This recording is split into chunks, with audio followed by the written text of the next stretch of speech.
This is Andrew Gower. I'm Andrew Gower. Andrew and his brothers made a small online game called Runescape.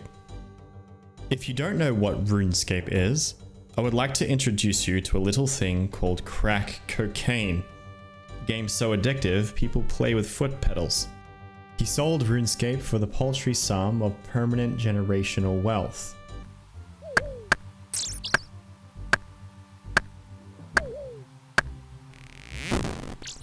Once he got bored, he decided to make his own game engine and games along with it. Quickly the work was scrapped when he realized everyone was demanding he make another MMO, and that places you here on this delicious timeline. Now, I read through every Twitter post, gaming article, website, and even the end user license agreement for Brightest Shores to satisfy my obsession, and feed yours.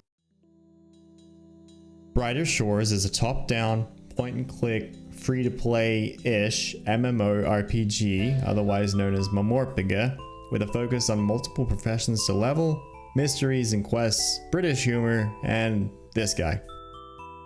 The overall aesthetic and design of the game is heavily inspired by point-and-click adventure games and tabletop RPGs.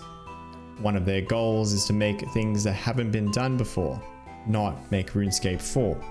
Starting with the info that makes or breaks Mamorpigas for many of you, the financial models as follows. The game is structured in episodes, possibly linear in how they unlock regions to explore.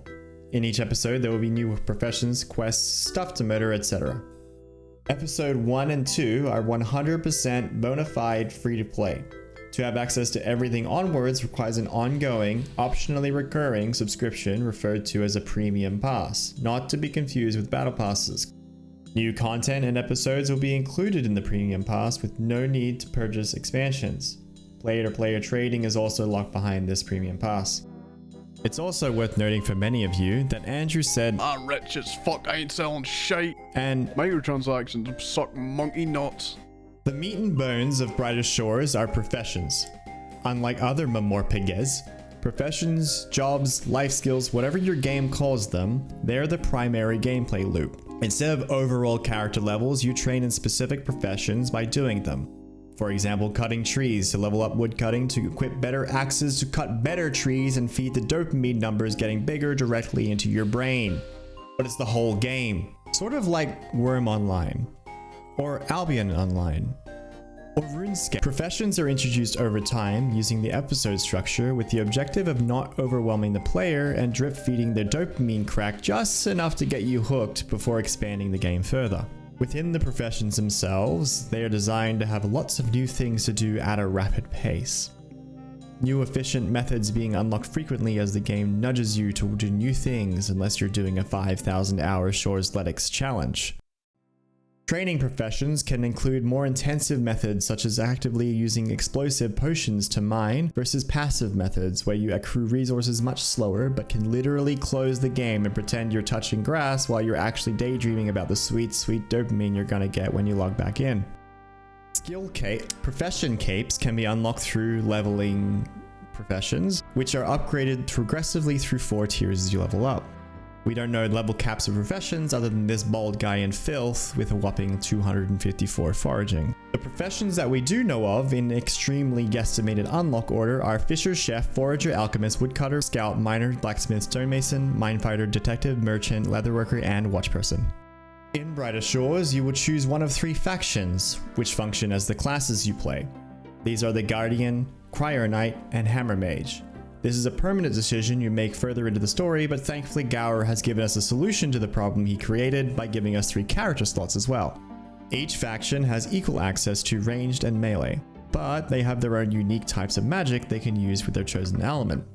Later on, factions will have access to different special attacks on epic weapons, so you sure as hell better hope they're balanced or be prepared to run all 3.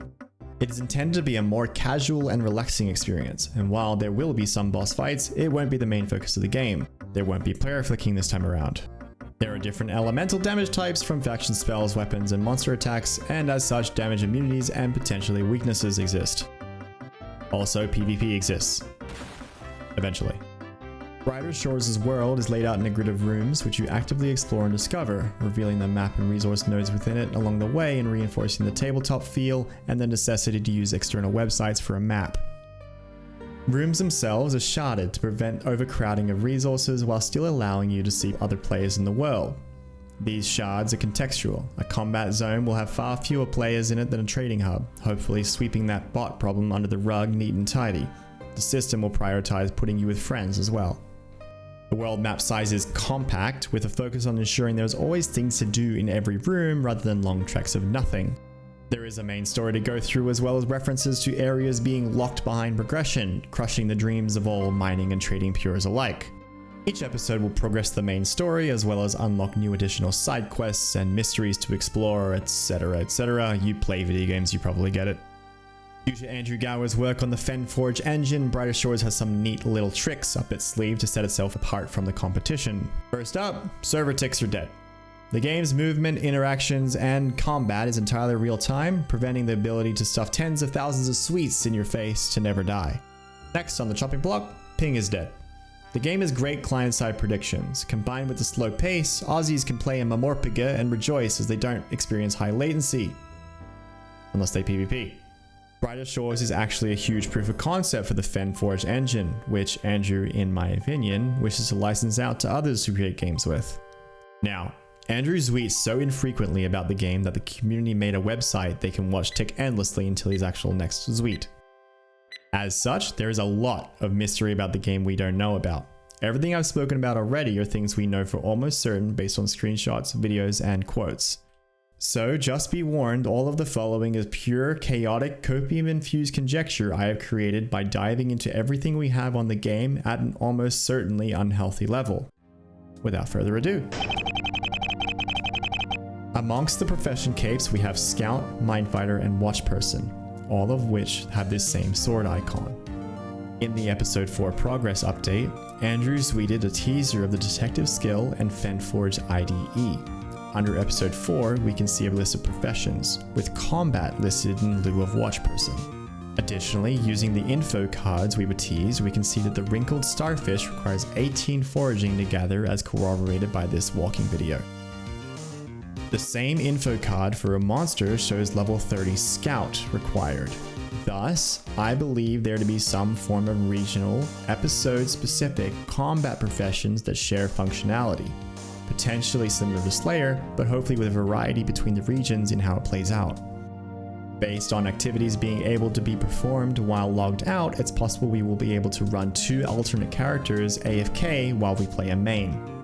This icon here is the passive activity icon. The world map shows what passive activities are using the same icon. When doing some passive activities, you seem to gather a box or container full of the object you are gathering in one inventory slot. There's cooperative activities in professions such as fishing with a large net or chopping a tree down like Looney Tunes characters. I'm 99.87% sure this room is where you choose your faction. On brightershores.com/rules, there's listed penalties and appeals. Here we can see disqualification from leaderboards and disqualification from PvP leagues are possible punishments. This doesn't prove the existence of them, but it's food for thought. And that's everything we know so far about the game as of today.